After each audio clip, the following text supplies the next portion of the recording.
ആരുടെ ഭരണകാലത്താണ് സ്വത്തവകാശത്തെ മൗലികാവകാശങ്ങളുടെ പട്ടികയിൽ നിന്നും ഒഴിവാക്കിയത്? മൊറാർജി ദേശായി ഗവൺമെൻറ്.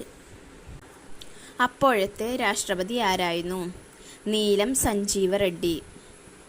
നിലവിൽ ഭരണഘടനയുടെ ഏതു ഭാഗത്താണ് സ്വത്തവകാശത്തെക്കുറിച്ച് പ്രതിപാദിക്കുന്നത്? 12-ാം ഭാഗത്ത്. സമത്വത്തിനുള്ള അവകാശം പ്രതിപാദിക്കുന്ന ആർട്ടിക്കിൾ ഏതൊക്കെയാണ്? 14 മുതൽ 18 വരെ. സ്വാതന്ത്ര്യത്തിനുള്ള അവകാശം പ്രതിപാദിക്കുന്ന ആർട്ടിക്കിൾ 19 മുതൽ 22 വരെ.